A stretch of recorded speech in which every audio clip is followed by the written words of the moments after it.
Hello to everybody out there. Welcome to another episode of Brush Hour. I'm your host, Kyle T. Webster, and you know I love brushes. Hope you do as well.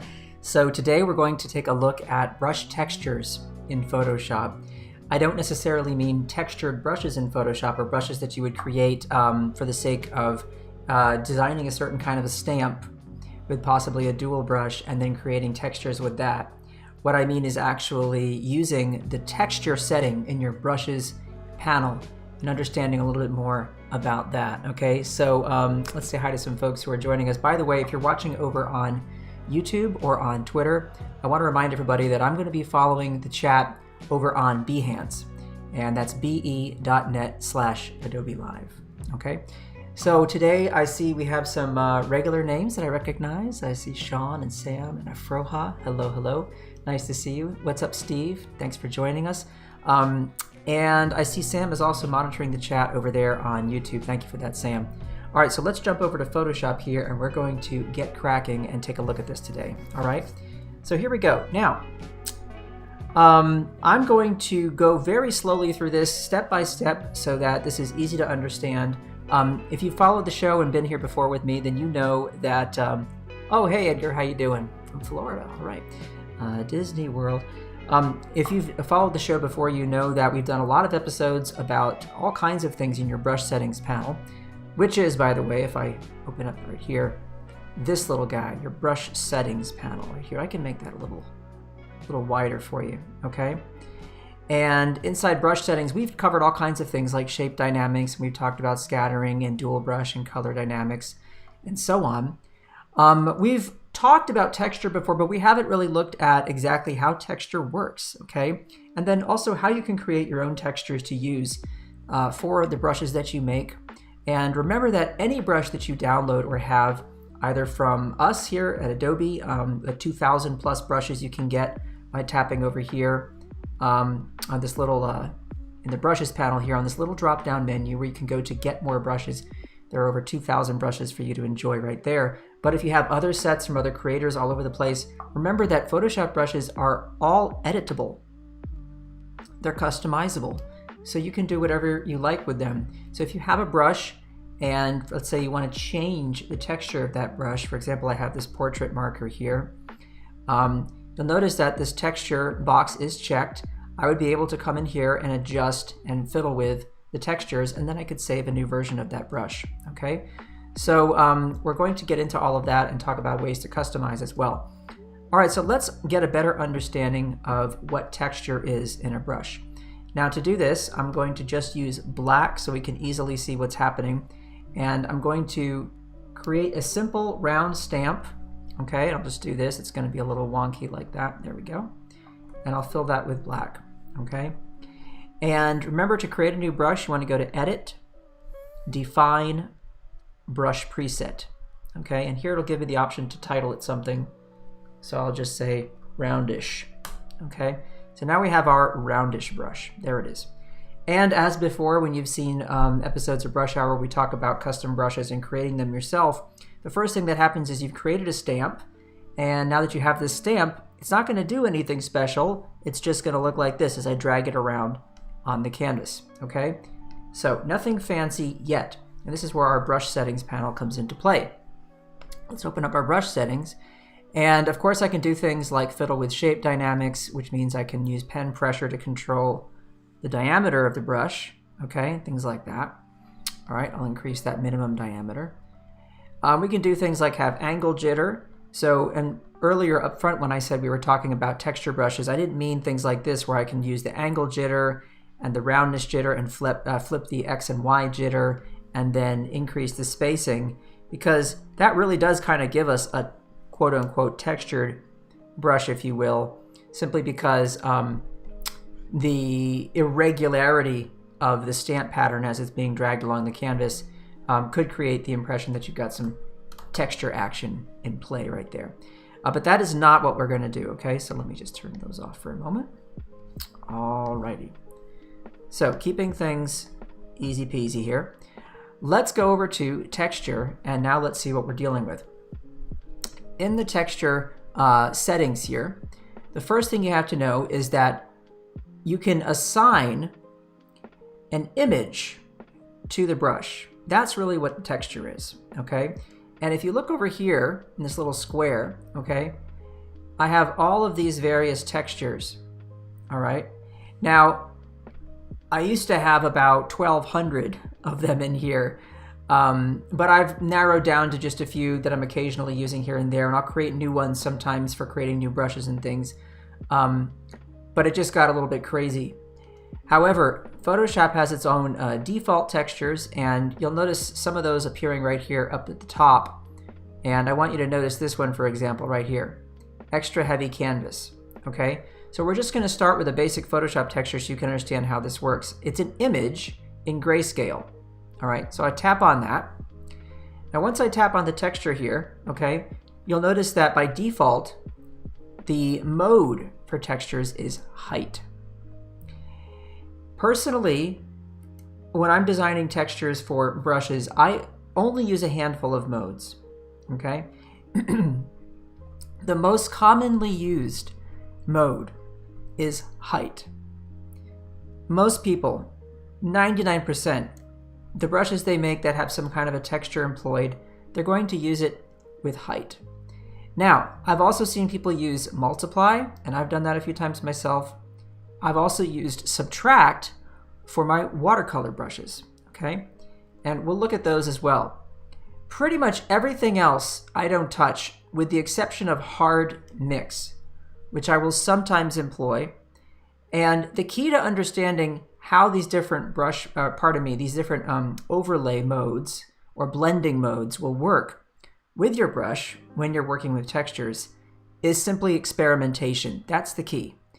So if you have a texture that you've created and you want to see how you can influence the appearance of the stroke you make with the brush you're designing, what you do is simply start playing around with some of these layer blending modes, okay? And when you select a mode, you don't stop there. You can also do things like change the brightness and contrast of the image of the texture itself. You'll see right here that the brightness is quite high, okay? The contrast is rather low in this case. At the moment we have this mode, height, okay, and that is, as I said, the most commonly used. I want you to see what happens when you adjust depth. Adjusting depth is probably the key, the biggest key, to what kind of influence the texture will have over the appearance of the brush you're designing. So here, at the moment I have the depth set to 100%. I'm going to draw a line. Doesn't look very interesting, does it? But let's go ahead and start to reduce the depth. Okay, and I'm going to get really, really low. I want you to notice what's happening down here in my brush stroke preview. Right there, okay? And as I increase, okay, everything smooths out. But look down there. Let's increase the contrast here. And as we decrease the brightness, I want you to see what's happening as well. Okay, so I'm just going to go up and then back down. Now you're starting to see that by playing with the depth, okay, and the brightness and contrast, we're able to change the appearance of the brush. So let me zoom in. You can see now that that texture is coming through right there with the stroke that I'm making, okay? This brush has absolutely no transfer properties associated with it. What I mean is that if I use heavy pressure or light pressure, while this may influence the diameter of the brush a little bit, it has no influence over the opacity of the mark.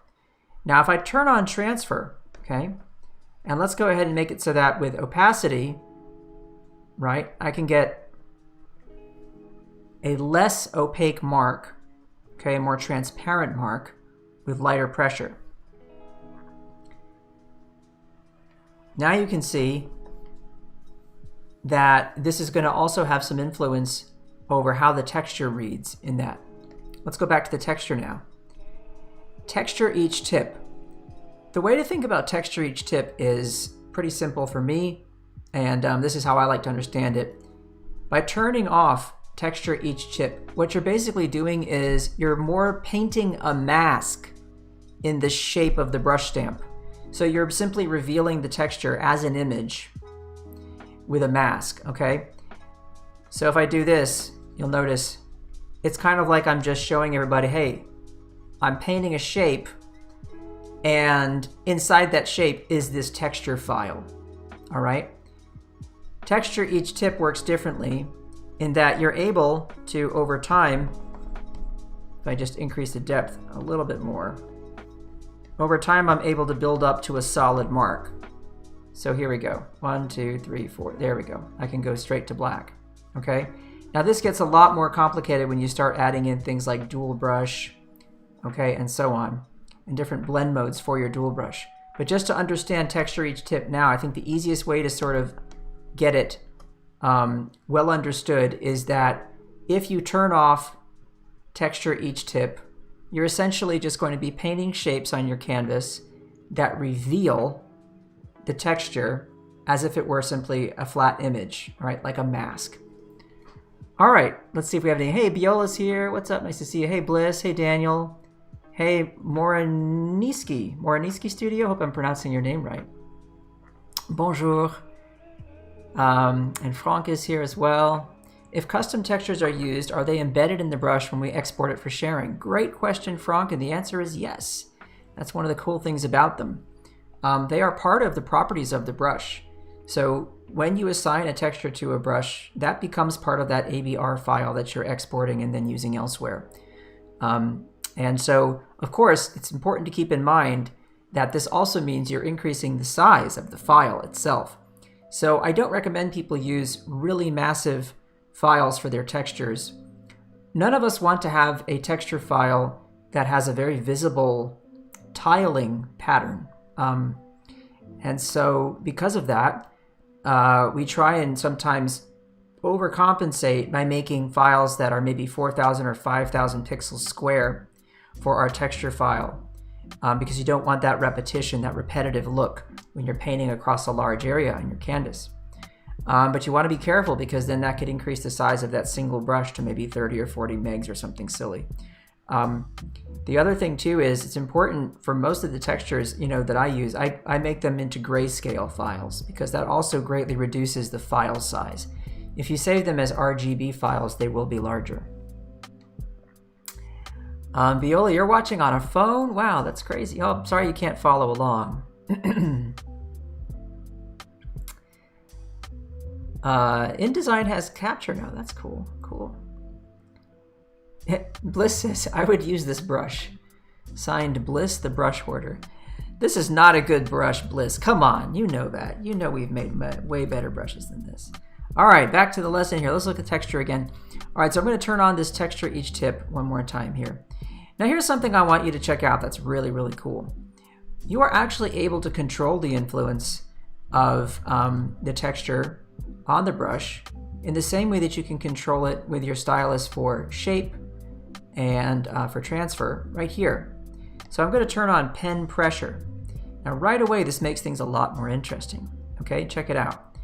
So I'm going to turn off transfer for a moment, and I want you to notice what's going on if you look at my brush stroke preview here. Let's go ahead and increase the depth for a second, okay, and then reduce it again. Look at the middle section of my preview right here. You'll notice that it remains a solid value of white, but over here we're seeing that texture coming through, okay? What this is saying, Photoshop's trying to communicate to me with this stroke preview is that if I use less pressure, I see the texture, but as I bear down, I don't. Now this is really, really useful, okay, because a lot of the brushes you've used from my packs, for example, that are oil brushes that have a canvas texture, well, this is what's happening. With light pressure, it's like you're kind of grazing the surface of the canvas and allowing the paint to just touch the raised portions of the canvas, the bumpy bits, and sit up on top of those bumpy bits, whereas the more recessed areas, okay, the crevices, are not getting the paint in them. And so you see that texture revealed. But if you bear down with the brush and really dig in, you're going to fill in all those spots with paint, okay? Hey, Peter, thanks for joining us. Pardon me. All right, so now you can see how that works. All right, now the thing is, this also, if I turn off the texture each tip, look, this option disappears. And this is more proof that the way you can understand the difference between these two modes, okay, is that one is simply revealing the texture to you, right, like a mask, but the other is giving you some control over what you're going to see when you paint. Okay, there we go. Now, while we have this this menu open here, I'm going to turn off the control just for a moment. We talked about other brush modes, okay? So let's go ahead, blending modes. Let's go ahead and let's take a look at some of those. Linear height, I almost never use, but it's similar to height, okay? If I turn on the pen pressure again, you'll see, right? It's similar to height, only it's a softer, it's a sort of a softer sort of a mode where it's not quite as sort of black or white, but takes into account a lot of the grayscale information that could be used in between, or at least that's sort of how it appears to be. But in this instance, you know, I'm using a texture that's purely black and white. So these transitions are just softer. That's the way it works. I don't know much else about it. It seems to work the same way when I use dual brush settings. Let's come over to hard mix. Hard mix, like I said before, I do use quite often. Maybe not as often, obviously, as depth. That's the number one. But hard mix does seem to kind of take things and just really push them to extremes in contrast. All right, and with this, like here, I can't really get anything to happen differently. Maybe if I turn off the texture each tip, nope, can't even get it to show up. Can't do it. So for a texture like this, I think what you need is something with grayscale. And if I were to switch over to something like my watercolor texture right here, and see what happens with hard mix there, I wonder if I would get any different results. No. I think hard mix really does rely on having some transfer applied. And in this case, I can't really get any result, but this is a very soft and light texture as well. Perhaps something like this. I don't know, let's just see what happens. Push the brightness up. Nope. Can't get anything. Can't get anything. If I crank it up to 100%, I can kind of get a little bit of texture reading on the edges of the brush stroke right here. Okay, if you compare them, okay, compare this area here to this area here, there's a little bit of influence of the texture on the edges there with the hard mix brush right there. If I were to start incorporating dual brush mode, I would be able to start getting some interesting things happening right here, especially when that's got some bits in the middle that are kind of more empty, like that. See that?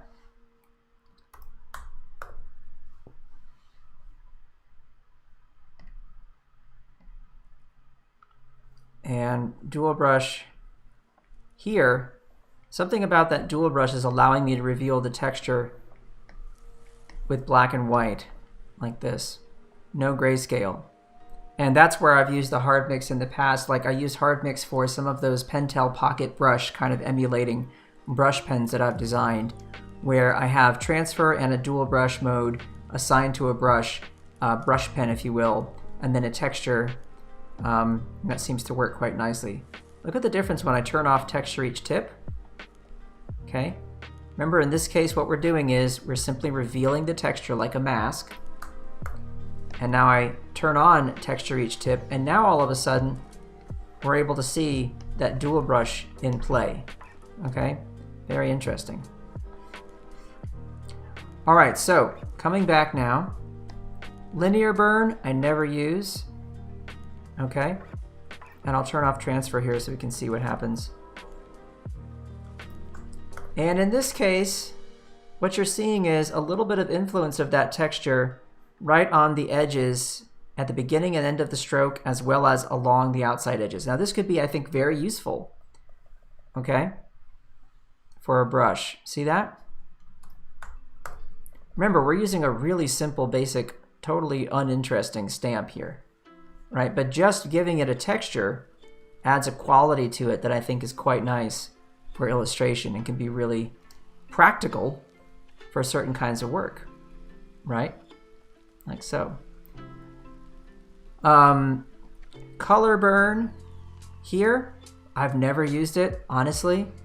And adjusting the depth, it seems to me that certain modes, it's really important to adjust the depth downwards to reveal the texture, but with color burn, linear burn, and apparently hard mix, the results we're getting that are desirable are only seen when we are pushing that depth up to 100%. Now, if I do a little pen pressure control on this, okay, you'll see that I get absolutely no texture revealed when I use heavy pressure, just like before. But with light pressure, I get some of that texture to come through. And if I up the contrast really high and lower the brightness, here we go, I'm going to get more of that texture coming through like that.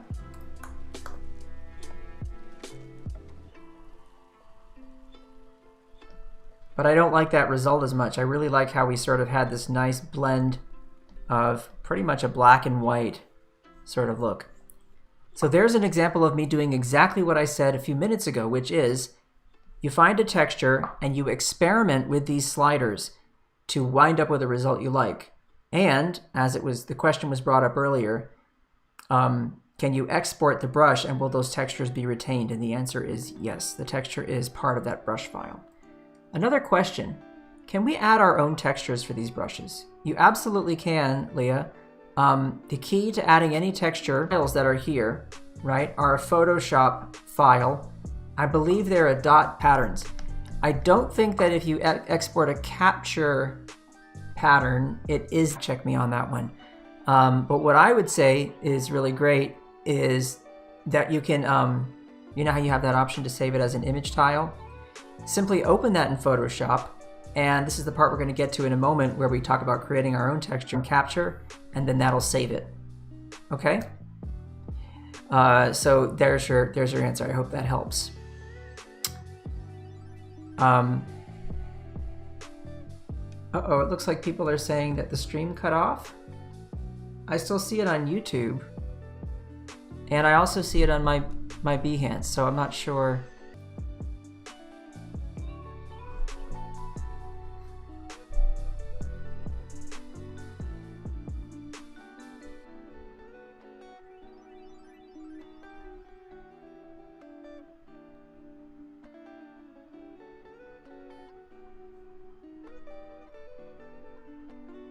Okay, looks like things are just a little bit slow on my end. Sorry about that, not sure why. Don't have anything taxing my machine here. Looks like I just have on YouTube not a great connection. So I'll just double check that again for you all and see what's going on here. Wow, it's a really low bit rate. I don't know why. So sorry, gang. Not much I can do. I mean, I've tried stopping and restarting.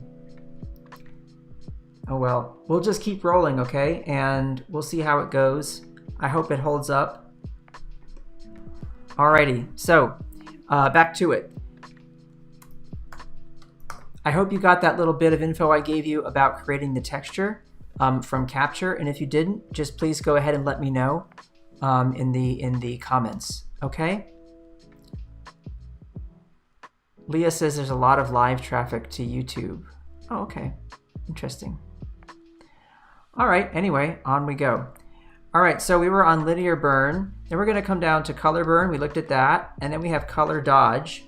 Okay, not much difference here, just a little bit of activity there along the outside edge of the stroke that we're painting. Okay, and then we go to overlay. No difference really there either. Like I said, I don't use these modes. Darken, a little bit of a sort of similar appearance to what happens when you use linear burn. Okay, they're a little similar there. Now subtract, this is the one that I use for the watercolor brushes.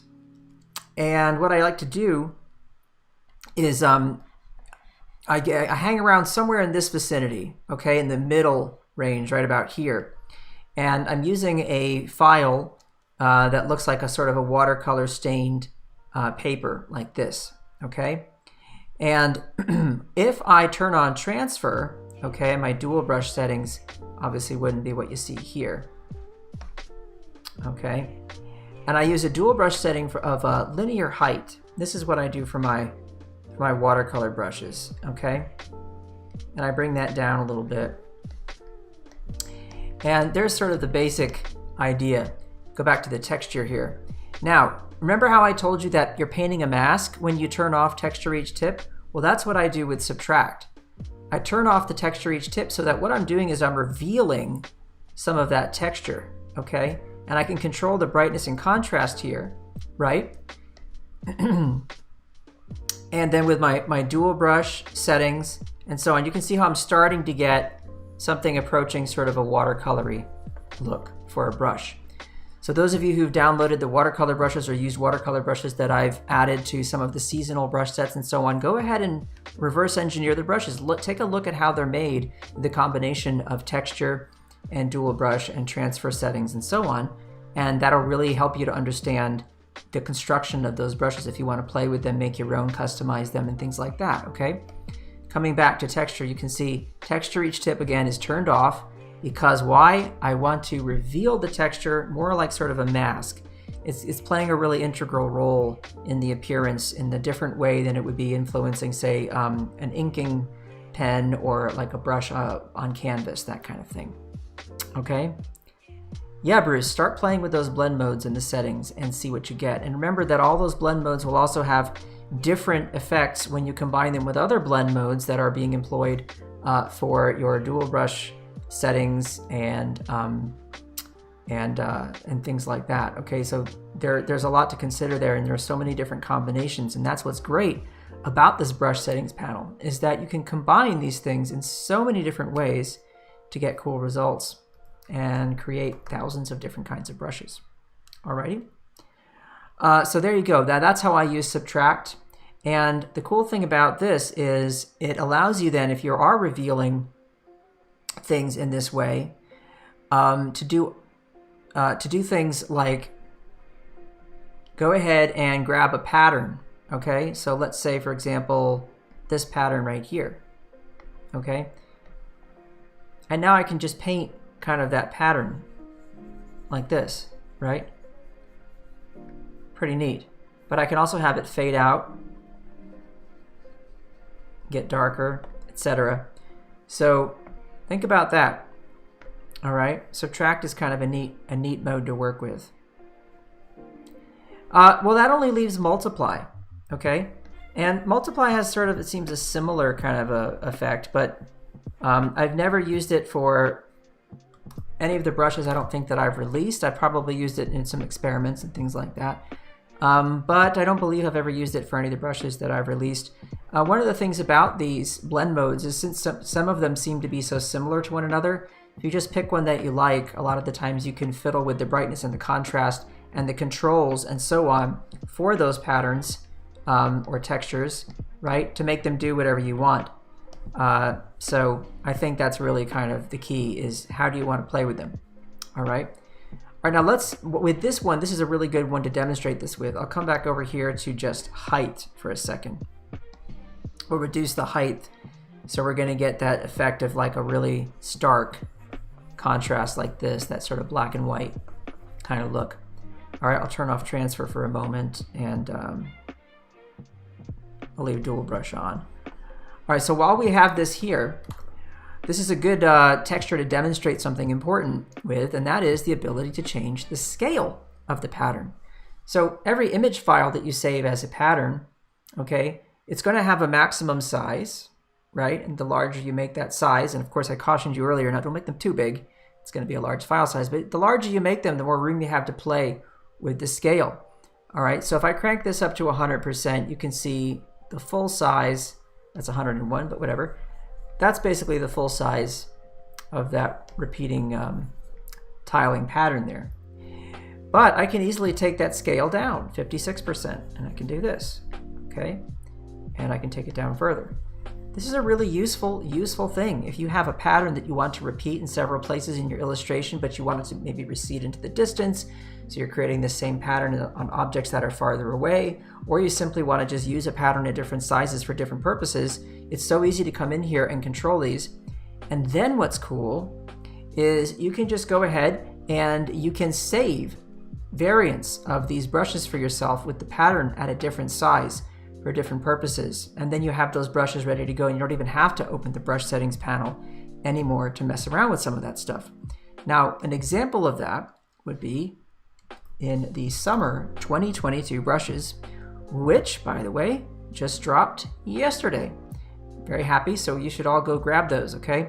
They're available in North America right now, and as we've said in Brush Hour before, and in my other shows, if you are looking to get these brushes and you don't live in North America, a lot of the time, not always, but a lot of the time, a trick you can use is sign in with your Adobe ID, okay, for your region, wherever you live. Just sign in to the brushes page, okay? Remember, the brushes page is here, little drop-down menu in your brushes panel, get more brushes. And if somebody could even post the link in the chat, I'd appreciate it, to the page that opens to. If you search on Google, get Kyle's brushes Adobe, you should be able to find this page instantly. But when you open this get more brushes page, okay, and that launches this page here where you sign in, you actually have the ability after you've signed in to change the region right here. See this? Change region, okay? Try changing the region to United States, okay?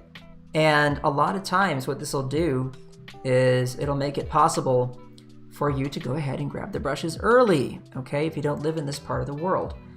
So those summer brushes are out now. And one of the things I want to show you is this. In the summer brushes set, there are 5 different grid brushes. This is something I got as a user request, and I love it. Thank you when people submit requests for me to make brushes. So don't forget to do that. Hit me up on Twitter, make suggestions. I want to make what you want to use, right? So for example, here's this, let me do the gritty medium. Okay, so here's a grid brush. So this paints a grid. Now that we understand how textures work, why don't we just take a quick look at the texture here? And we'll see, look, we recognize this mode, subtract, right? We were just talking about it. Texture each tip is turned off, okay?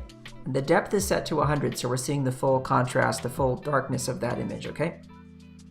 But here's the interesting thing, scale. Now with just this one brush, okay, depending on the kind of gridded pattern you want to paint, right? So maybe I want this size, but I can go to exactly half that size, right? 50%, and paint inside of that. And look, now I've got a perfect subdivision, okay? Just like that, I go to 50% and I've got a perfect subdivision, okay? What if we go to 75%? Look at that. Just as you'd expect, 75%, okay, of the original size is getting painted right there.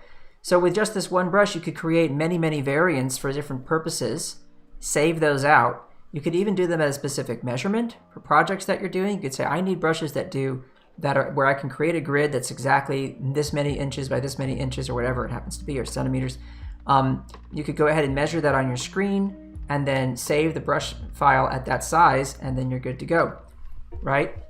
And the other cool thing is that because I designed all of these at the same size as each other, pardon me, so that gritty thin, for example,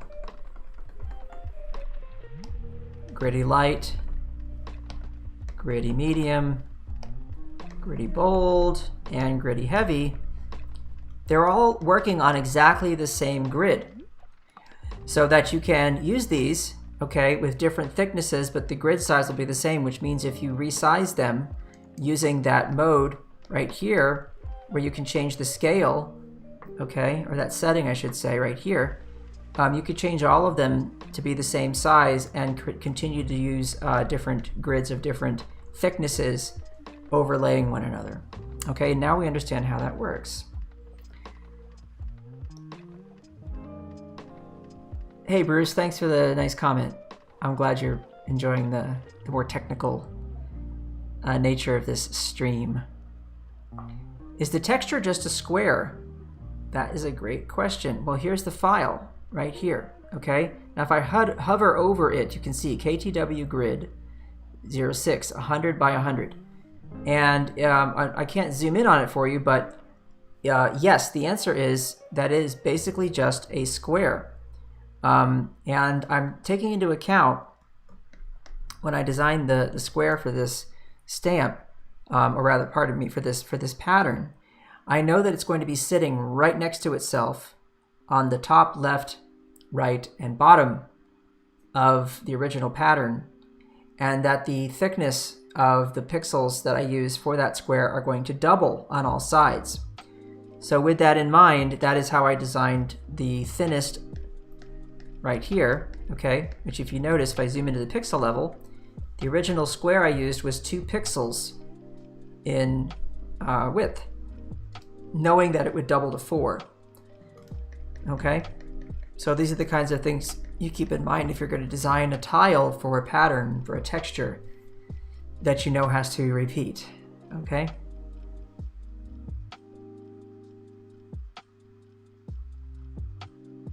The size of Archie's head, said Steve. A dated but awesome reference that I get. And I'm proud to say, Steve, that my kids get it too, because I definitely gave them some Archies to read.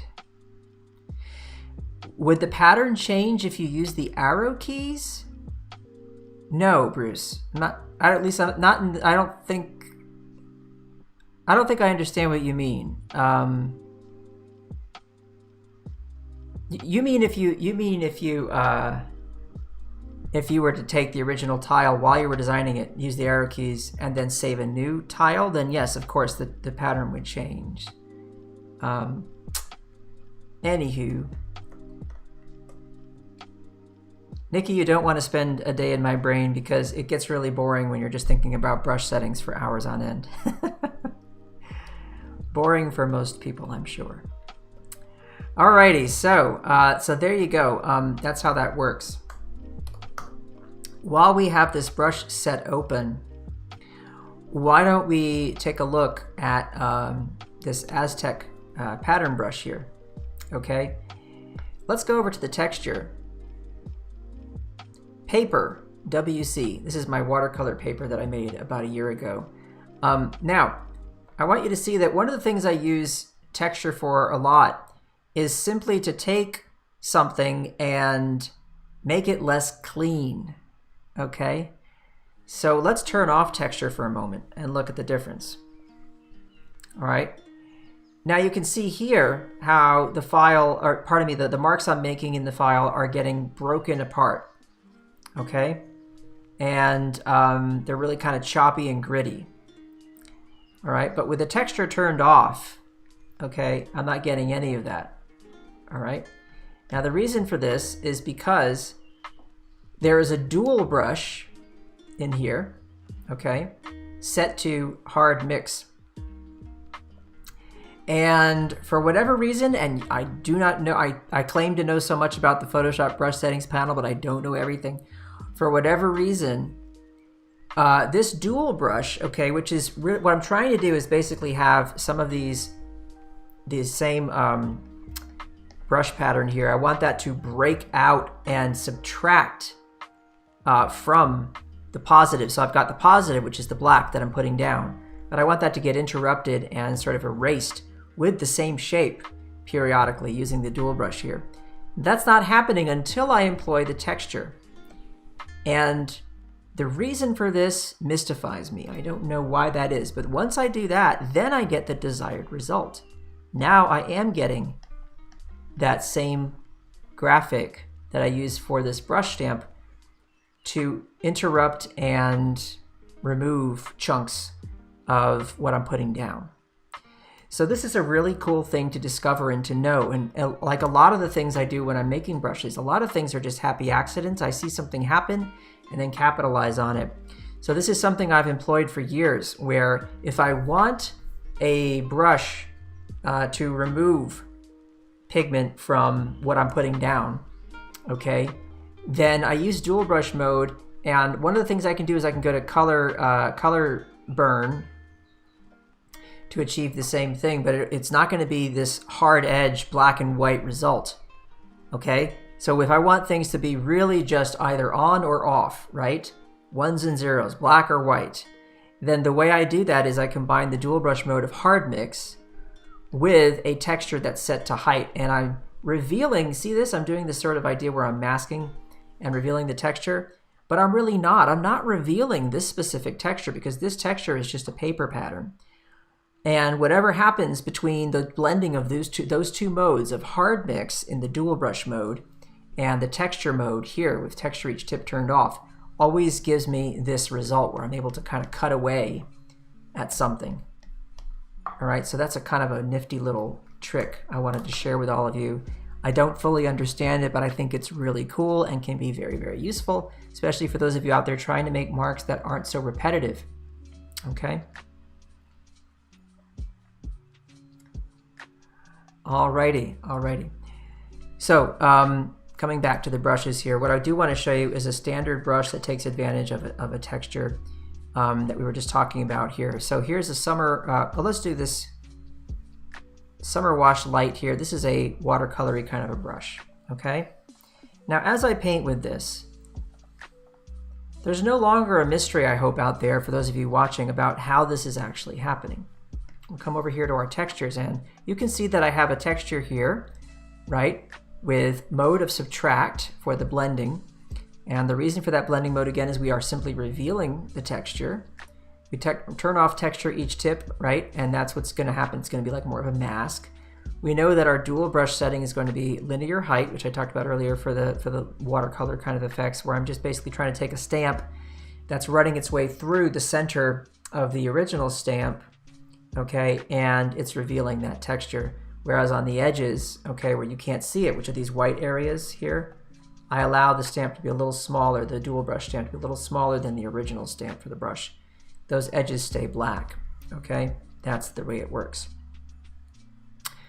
So you can see now the result, okay? Of course, we have transfer and other things turned on there as well. This has nothing to do with today's stream, but I'm going to show you anyway. I just want to put some color down here and then show you this. Actually, let me use a bunch of colors because it'll be more fun that way.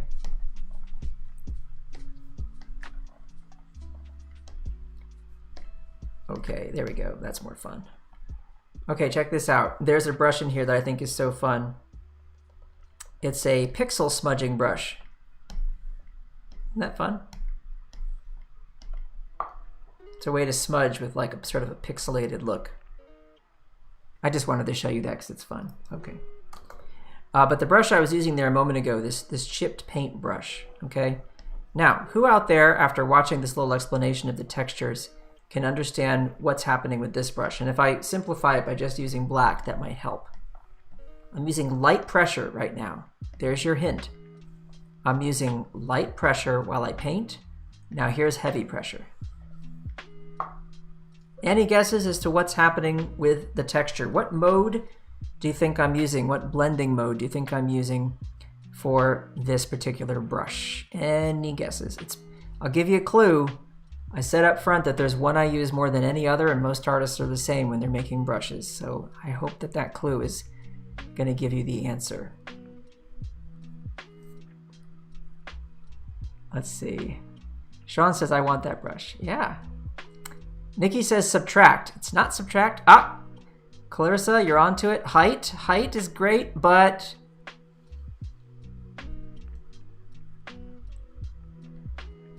what's that mode? Let's see. It is height. Yes, because why? Why is height the one to use for something like this? What are we doing here? We simply want to reveal and show this texture, okay? And if I want to, I can turn on texture each tip and I can use pen pressure to control, right, how much of it is shown. And then I can bear down to show less of it, right? And it's as simple as that, folks. So there's that nice messy texture back there, and I'm just painting lightly to sort of let you see it. Okay? There you go. There you go. Right, and you'll find that all throughout. So now if we were to come back, for example, to the Mega Pack and go into the oils, right here, real oils. Okay, these are mixer brushes, right? And let's go to, for example, this flat alternate big canvas brush. So as I paint here, right, you can see that there is a canvas texture that's showing up. And with really light pressure, I'm going to see that. Okay, now we all know how that's done. There's that big fat tile I have. That's one of the biggest I've ever made, 1500 by 2000 pixels. It is RGB, and I know I cautioned you against doing that. That was me just being lazy back in the day and making a file and not worrying about how big it was. But as these brush sets that I was creating got larger and larger and larger, I wanted to make sure that people weren't having to download something that was 3 gigs. So everything I make now is a grayscale file. But you can see now, there it is.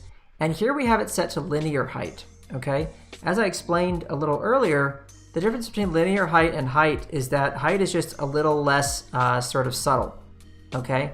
Linear height does seem to be a little more subtle, a little softer, if you will. And don't ask me why, I don't know the answer to that question. It just is, but there you go. Okay. So for those of you out there wanting to make your own oils and things like that, one of the things that really pushes it a long way and makes it look good is to have that canvas texture baked in, okay? So now let's take a look at actually making these textures. Now, that's what we're gonna do to wrap it up today. Now any of these files that I've saved here in the brush settings, okay, you can see a bunch of them here, all right? Started out simply as an image, and then I went to Edit, Define Pattern, and that created that PAT file that gets saved in this little collection here for you to use. All right, so I want to point you to a resource that I love, and that is this right here, FX Box, okay? If you look this up, this FX Box, it's a free download. And you install it, and then it has different little modules you can install within it. And the one I use is this one, Free Seamless Texture. And it is awesome. I mean, it's not perfect. Occasionally it'll make some weird blunders, but just for, you know, in and out every day, quickly making a texture that's going to tile seamlessly, this works really well. So I just want to point you to it. I like it a lot. But of course, the other one, which was mentioned earlier today, which is super powerful and really automatic, is Capture, Adobe Capture. Adobe Capture allows you to make patterns, and I have made dozens of patterns where I literally just point at some surface, whether it's you know, a burlap sack, or I don't care what, any kind of textured surface, and I just point my camera there using my iPad or my iPhone, and then I generate a perfect seamless tiling pattern directly from Capture, which I can then use in Photoshop and create a pattern tile for my brushes. That's another thing. But for those of you who watch my illustration masterclass every Friday, you may recall that last week, I believe it was, or no, it was, I think maybe 2 or 3 weeks ago now, I did an episode where I talked about pattern preview mode, okay? Pattern preview mode is amazing, and let me just demonstrate that, because that is how we're going to make this pattern here. So I'll make a new tile, and we're just going to make this one 1500 pixels square, okay? And what I'll show you is how I'm going to use brushes to make this pattern. And what I'm going to do is use some brushes that have a lot of sort of interesting textures and things in them. So maybe in the spring 2022 brush set, this is a good place to be. Here, I like this Marshall brush, for example. All right, now I'm going to zoom out a bit. We're going to go to View, Pattern Preview. Okay, now all of a sudden my canvas expands, and if I paint out here, look what's happening. See that? So everything I do is automatically going to be seamlessly tiling. Simple as that. Okay, so now I can create a pattern, right? Just like this. Okay. And let's go ahead and grab one more brush. Maybe something like Smitty. Okay. And I'll grab some of that red, make the brush a little bigger, and just kind of come through some bits here. Just kind of carve away a bit.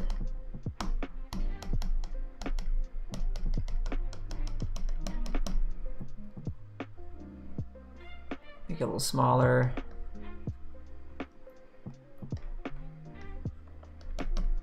I'm just kind of sort of stabbing at my Wacom device.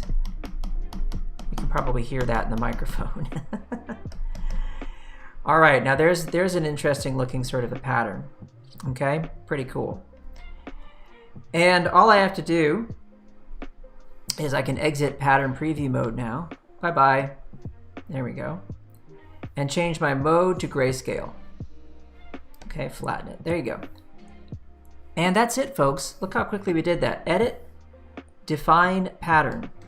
So I don't know, we'll call this maybe jungly. Come back to this file we're working with here. All right, now,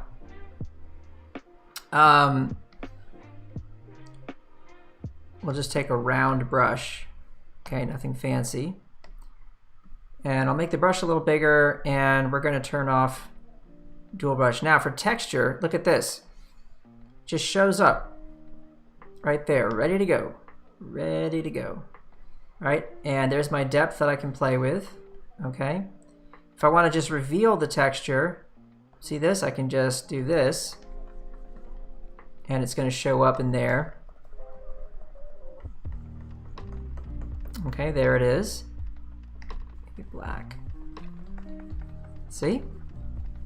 There's that texture I can play with. Remember, we can adjust the scale and so on, so we can bring that scale up or down, right? Maybe put it like 50%. And we'll do texture each tip, and we'll say pen pressure for the control. So now with light pressure, this is what I get, and with heavier pressure, that's what I get. And just like that, folks, you've created a pattern tile. This could be anything. Anything could be the pattern tile, okay? But now that you know sort of how to make your own and play around with these, there's so much you can do, right? Start experimenting and playing and figuring out how you can employ this in your own work. There you go. Can you alter the pattern grid like you can in AI and Capture? No, Leah, but I wish you could. That would be so cool. Maybe someday. That would be pretty cool. That would be pretty cool. All right. Anywho, there you go, folks. Well, I hope that was informative for you. If you have any last-minute questions, let me know.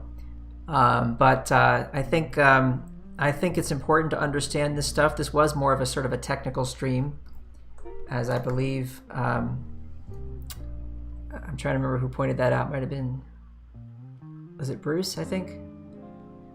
Yeah, sometimes I do that, and I think that's useful for everybody. Okay. All right. I don't see any more questions. If you do have any more, make sure you hit me up on Twitter.